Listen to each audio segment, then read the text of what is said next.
1월 둘째 주 리프레임 사이트입니다.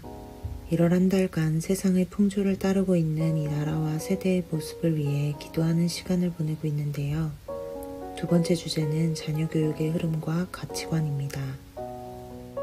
자녀 교육 관련해서 굉장히 다양한 주제가 있었는데, 저는 일단 크게 좀 요새 아이들, 청소년들에게 좀 대두되는 두 가지 영역에 대해서 가지고 왔어요. 첫 번째는 문해력 관련한 건데, 한국교육과정평가원에서 1월 7일에 초등학교 4학년에서 6학년 4차원 대상으로 문해력 수준이랑 읽기 경험 같은 걸 조사한 보고서를 발간을 했어요.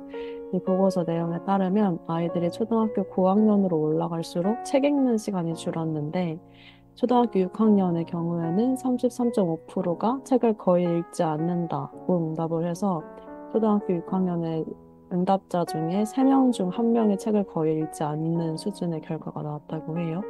이게 근데 아이들이 책을 읽을 시간이 없기 때문인 걸로 보여지는데, 일단 초등학교 6학년이면 이제 뭐 중학생 되는 거니까 중학교 올라가면 미리 선행도 필요하고 해서 학업에 대한 부담도 있고 학습량이 좀 많이 늘어나면서 책 읽는 시간이 물리적으로 줄어든 걸로 보여요. 그래서 이 책 읽는 경험이 좀 줄어든다는 것 자체가 아이들의 문해력에 영향을 미치는 걸로 보이는데, 또 하나 주목해 볼 만한 거는 문해력 수준이 높은 학생과 낮은 학생이 휴대전화 사용 시간에서 차이가 있었다라고 하는데, 이것도 이제 아이들이 미디어에 노출되는 시간이 길어질수록 책을 읽는 시간이 줄어들기 때문인 걸로 보인다고 보고서에서 이야기를 하고 있었다고 해요. 그래서 좀 신춘 분석을 한 결과를 말씀을 드리면, 문해력 수준이 상인 학생은 대부분 부모가 핸드폰 사용 시간이랑 콘텐츠 접근을 제한하고 있었고, 하로 이제 보여지는 아이들은 대부분 휴대전화 사용 같은 거에 대해서 가정에서 통제가 없는 편이었다라고 하더라고요. 그래서 이게 뭐 미디어가 아이들의 문해력에 직접적으로 영향을 준다라기보다는 물리적인 시간이 한정되어 있기 때문에 그 주어진 시간 동안 책을 읽는 아이가 있는 거고 핸드폰을 보는 아이가 있는 거기 때문에 가정에서도 이제 문해력 지원을 위해서 자녀가 흥미를 느끼는 주제 같은 그런 걸로 책에 조금 더 접근할 수 있게 읽기 쉬운 책부터 이렇게 좀 시작해주면 어떨까 하는 연구진의 의견이 있었어요. 그리고 이제 가정에서 사실 이게 어렵다라고 한다면 학교 교육에서 조금 이런 걸 보강해주면 좋지 않을까라고 하면서 이 연구진은 어떤 도서관 프로그램이라든지 활동 수업도 도서관과 관련해서 하는 것들을 좀 제안하고 있더라고요. 그리고 두 번째는 경제력 관련한 교육인데, 전국 초중고 등학교에 20대에서 30대 교사 1000명 정도 대상으로 경제교육 활성화 인식 조사를 했다라고 해요. 근데 이 결과 좀 학교에서 경제교육이 많이 이루어지는 게 중요하다라고 이 청년 세대 교사들이 인지는 하고 있는데 실제로는 학교에서 이게 충분히 이루어지지 않는다라고 생각하고 그렇게 답했다고 해요. 그래서 이제 젊은 교사들이 경제에 대한 교육을 학교 밖에 이제 선생님들도 의존하는 걸로 보여졌는데, 선생님들이 경제 교육을 주로 받는 게 44%가 인터넷 동영상 같은 것들이었고, 그래서 학교에서 교사 대상으로 직무 연수를 통해서 그런 경제 교육을 받는 게 8% 정도밖에 도움이 안 된다라고 응답을 해가지고 이것도 조금 심각한 것 같았고, 그래서 학교에서 이루어진 경제 교육의 문제점이 좀 너무 이론 중심적이다. 그리고 아이들의 실생활과 연관성이 부족하다라는 게 선생님들의 의견이었고, 입시 교육이 좀 중심이 되다 보니까 경제 교육을 소홀히 하는 것도 많이 응답했고, 경제 교육 자료 자체가 부족하다. 그리고 전담하는 교사가 부족하다라는 응답도 있었다고 해요. 그래서 이런 환경을 개선하는 방향에 대해서 뭐 이렇게 설문조사를 하면서 적용한 부분도 있다라고 했는데 학교에서 뭔가 아이들의 그런 입시 교육 때문에 뭐 다른 실질적으로 필요한 것들을 가르치지 못하는 상황인 것 같아서 많이 안타까웠어요. 그 수능을 처음 제안하시고 만든 교수님이 인터뷰를 하신 게 있더라고요. 1년 전에. 그래서 보니까 원래 본래 수능의 목적은 이전에 학력고사 세대에 그 암기 위주의 시험을 탈피하려고 만든 게 수능이었대요. 음. 근데 문제는 이게 대학이 학생들의 최소 학력 기준을 판단할 수 있도록, 그러니까 이 수능을 봤다라는 거는 이 아이가 12년 동안 그 교육 과정을 정상적으로 잘 밟았다라는 최소 학력을 보장해주는 걸로 처음에 이 교수님이 생각하고 도입했는데, 그게 아니라 대학교를 들어가는 기준으로, 입학 기준으로 이게 바뀌어지니까 문제가 생겼다라고 얘기를 하시더라고요. 그래서 그 교수님이 되게 어이없어 하시면서, 시험이 왜 교육과정을 지배하냐. 교육과정이 있고 나서 그 결과를 보려고 시험을 보는 거고 평가가 있는 건데, 이게 너무 주객에 전도됐구나. 그래서 지금 입시 경쟁이 이렇게 심각해졌구나 하는 걸 좀 알 수 있었고, 그 교수님이 교육학개론에서 처음에 얘기하는 교육의 본래 목적을 얘기해 주셨는데, 교육의 근본적인 목적이 각 개인이 가지고 있는 좋은 점을 찾아내서 북돋아주고 길러주는 거래요. 근데 이런 교육을 사실 저는 우리나라 교육을 거치면서 받아보지 못했다고 생각하거든요. 그래서 이게 되게 우리나라 교육의 민낯이구나 하는 생각이 좀 많이 들었어요. 음.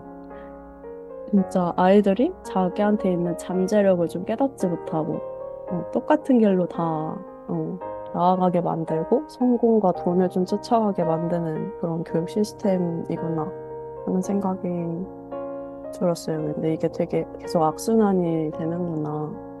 음, 그랬고, 그래서 이거를 어떻게, 어떤 부분을 기도하면 좋을까 생각을 했을 때, 에베소서 2장 1절에서 10절 말씀을 보게 됐는데, 여러분도 전에는 허물과 죄로 죽었던 사람들입니다. 그때 여러분은 허물과 죄 가운데서 이 세상의 풍조를 따라 살고 공중의 권세를 잡은 통치자, 곧 지금 불순종의 자식들 가운데서 작용하는 영을 따라 살았습니다.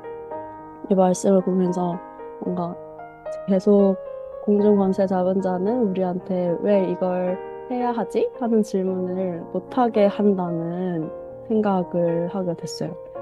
10대 때도 20대 때도 30대 때도 사람들이 다 같은 방향을 보고 가니까 그냥 남들이 다 하니까 이걸 이렇게 해야 이렇게 살 수 있으니까 전도를 좀 당장 앞에 것만 보게 만드는 것 같아서 교육 전문가들이 계속 얘기하는 것도 이 교육을 해서 결국 어떤 사람들을 양성할 거고 그 사람들이 어떤 일을 하게 할 것인가인데 지금 이 나라는 그런 걸 생각하지 않고 큰 그림을 보지 못하고 그냥 결국은 사회에서 돈 잘 버는 사람으로 애들을 만들려고 교육하고 있다 하는 생각이 좀 많이 들더라고요.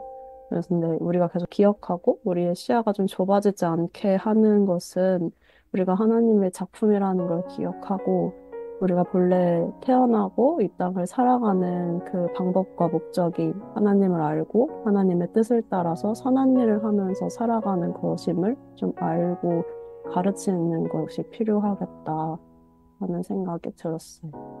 얘기를 듣다 보니까 진정한 교육의 의미가 회복이 되어야 되는 부분이 있겠다라는 생각이 많이 들었던 것 같아요.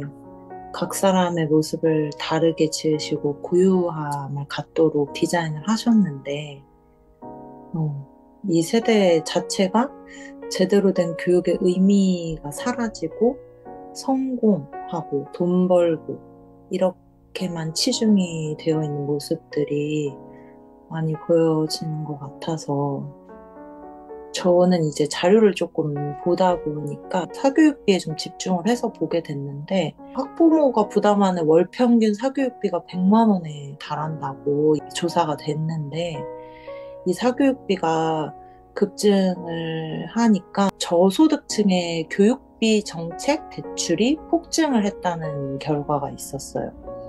이 서민금융진흥원이라는 데에서 사교육비 대출을 2021년부터 지난해 11월까지 4년간 총 41억, 한 5천만 원 정도?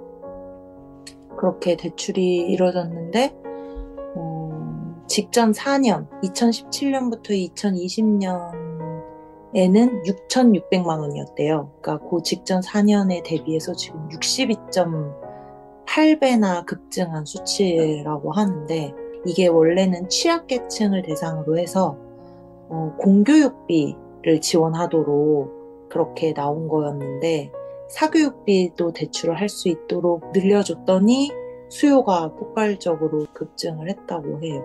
사교육 걱정 없는 세상이라고 시민단체에서 전국 학부모 833명을 대상으로 설문조사를 진행을 했는데 고교생 학부모 같은 경우에는 거의 50%에 달하는 그 학부모가 자녀 사교육에 노후 대비 자금을 사용을 하고 있다. 이렇게 답변을 했다고 해요. 사교육비를 마련하기 위해서 노후도 포기하고 부업도 하고 있고 맞벌이도 하고 또 신용대출까지도 하고 있는 상황이라고 해요.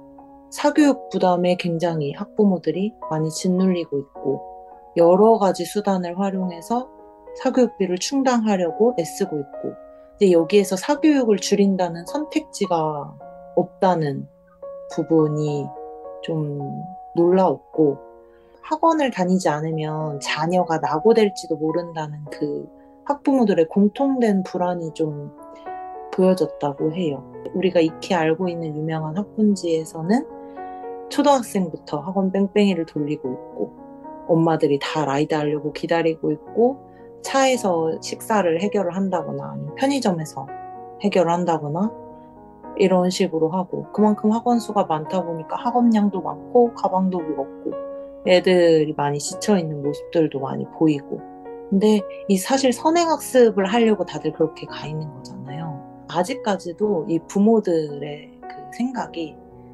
주변하고 비교를 하다 보니 과잉 경쟁을 하게 되는 경향들이 보이고 아이들의 기질이나 성향에 따라서 사실 교육이 들어가줘야 되는 부분들이 있는데 그런 게 전혀 좀 반영이 안 되고 일괄적으로 그냥 그 입시를 위해서 달려가는 좀 그런 교육들이 여전히 성행을 하고 있구나. 이렇게 하는 데에 바탕이 되는 부모들의 생각은 나중에 돈을 많이 버는 직업을 가져야 된다. 또 자기의 삶이 반영이 돼서 자식들한테 그런 걸 투영시켜서 너희들을 성공시킬 거야. 돈을 많이 벌게 해서 편하게 살게 할 거야. 이런 부분도 있는 것 같고 뒤처지게 하면 안 된다는 불안도 작용을 하는 것 같고 참 그러다 보니 저는 어떤 부분을 이 자녀 교육하는 부분에 있어서 어떤 부분을 가지고 기도를 하면 좋을까 했을 때 부모의 가치관이 변해야 하고 자녀들을 바라보는 시각이 변해야 되고 또 진정한 교육에 대한 그런 의미가 회복이 되어야겠구나 이런 생각이 많이 들었던 것 같아요. 아이들이 꼭 배워야 하는 게 있잖아요. 그러니까 사회에서 건강하게 개인으로서 살 때 필요한 것들도 있고 공동체 원으로서 함께 살아갈 때 필요한 개념들도 있는데 그걸 배우는데 교육제도가 좀 도움을 주는 방향으로 개선되면 좋겠다 하는 실질적인 바람을 좀 많이 생겼던 것 같아요. 오늘 나눈 이야기들을 바탕으로 3가지 기도 제목을 가지고 함께 기도하길 원합니다.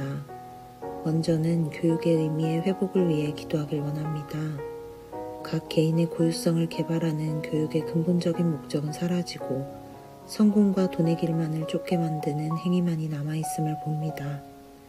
이 세대의 안타까운 현실을 불쌍히 여겨주셔서 교육의 올바른 의미가 회복되고 이를 통해 제때에 길러져야 할 가치와 관념, 정서와 지식 등을 바르게 배울 수 있기를 기도합니다. 다음으로 부모들의 가치관 변화를 위해 기도하길 원합니다. 자신들이 경험했던 교육 환경에 갇혀 그것이 최고라 여기며 자녀들의 세대를 가르치는 어리석음과 무지함을 봅니다. 우매한 부모들을 긍휼히 바라보시어 비뚤어진 가치관을 바로 세워주시고 자녀들을 하나님의 눈으로 바라보게 하시며 자녀들에게 무엇이 필요한지 알 수 있는 지혜를 허락하셔서 기능적인 교육을 멈추고 아이들의 고유성에 알맞는 형성적인 교육을 할 수 있기를 기도합니다. 마지막으로 악순환의 고리를 끊기 위해 기도하길 원합니다. 입시 위주의 성공을 향한 교육이 얼마나 부질없는지 누구보다 잘 알매도 불구하고 여전히 그 부질없음을 반복하고 있으며 이로 인해 자녀들의 세대에게 잘못된 교육 가치관이 전수되고 있음을 봅니다. 이 나라의 교육 관련 종사자들과 부모들을 사용하여 주셔서 이 악순환의 고리를 끊게 하시며 이 세대의 방식을 따라가지 않음을 두려워하지 않고 잘못된 교육 방식에 맞설 수 있는 지혜와 마음을 더하여 주시길 기도합니다. 이 땅을 굽어 살피시며 주의 손을 펴사 우리를 붙드시는 만군의 주님, 올바른 교육의 의미와 목적을 잃은 이 세대를 불쌍히 여겨주소서. 주님께서 지으신 각 사람을 온전히 세우는 일에 사용되어야 할 교육이 성공과 돈의 길만 쫓는 행위로 전락해버린 이 땅을 붙들어 주소서. 각 개인의 고유성과 장점을 길러주고 북돋아주고자 하는 교육의 근본적인 목적을 회복시켜 주시며 이를 통해 제때에 길러져야 할 가치와 관념, 정서와 지식 등을 올바로 세우고 주님의 발음 안에 배워갈 수 있게 하소서. 여호와여, 부모들의 우매함 앞에 안타까운 마음으로 주께 부르짖사오니 자신들이 경험했던 교육 방식에 갇혀 그것이 옳으며 최고라 여기는 이들을 긍휼히 여겨주소서. 부모들이 그들의 어리석음과 무지를 깨닫게 하시고 비뚤어진 가치관을 바로 세워갈 수 있는 길을 열어주소서.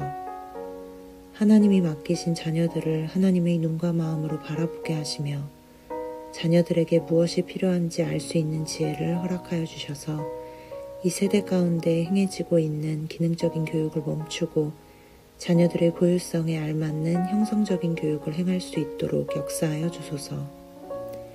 입시 위주의 성공을 향한 부질없고 무모한 교육이 멈추지 않는 이 땅을 주님 앞에 올려드립니다.